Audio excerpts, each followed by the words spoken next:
மதுரையில் நடைபெறும் அதிமுக கள ஆய்வு கூட்டத்தில் கட்சியினரிடையே சமீப காலமாக நடைபெறும் மோதல் குறித்து ராஜன் செல்லப்பா பேசி வருகிறார். அதன் நேரலை காட்சிகளை பார்க்கலாம். இப்ப மட்டும் இல்ல, அதிமுக புரட்சித் தலைவர் எம்ஜிஆர் காலத்திலிருந்து, புரட்சித் தலைவர் அம்மா காலத்திலிருந்து இது போன்ற கருத்து மாறுவது, கருத்து வேறுபாடுகள் இருந்து இருக்கிறது.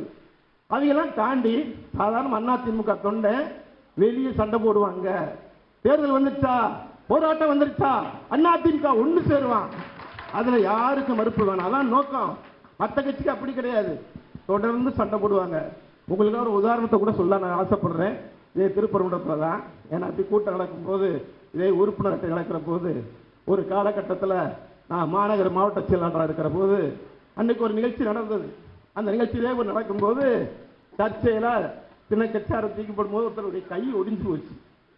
ஒருத்தர் கையை, ஒரு பொறுப்பாளருடைய கை ஒடிஞ்சிருச்சு. அவர் அம்மாட்ட புகார் பண்றாங்க. அம்மா என்னையும் அவரையும் அடுத்த நாள் போலீஸ் கடனுக்கு கூப்பிடுறாங்க. போலீஸ் கடன் கூப்பிட்டு 2 பேரையும் விசாரிக்கிறாங்க. அன்னைக்கு ஒரு கை ஒடிஞ்சதே எந்த ஊடகத்திலையும் வரல. சர்ச்சை என்னை கூப்பிட்டு கேட்டாங்க, செல்லப்பா இது என்ன இப்படி நடந்திருக்குன்னு கேட்டாங்க. நான் சொன்னேன், அம்மா கட்சிக்காரங்க தெரியாம ஏதோ கீழே மோதிட்டாங்க மனை, அப்படிலாம் சொல்லாதீங்க, நீங்க தான் யாராவது சொல்லி தூண்டி விட்டுருப்பீங்கன்னு சொன்னாங்க.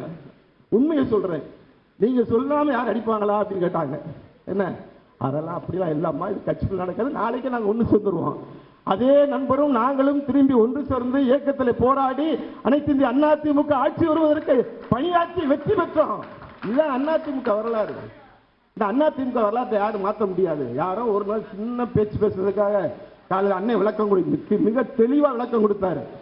இது இப்போ மதுரையில் நடைபெறும் அதிமுக கள ஆய்வு கூட்டத்தில் கட்சி உறுப்பினர்களிடையே சலசலப்பும் மோதல்களும் ஏற்பட்டு வரும் நிலையில் இதுகுறித்து சமீப காலமாக நடைபெறும் மோதல்கள் குறித்தும் ராஜன் செல்லப்பா பேசிய காட்சிகளை நாம் பார்த்தோம்.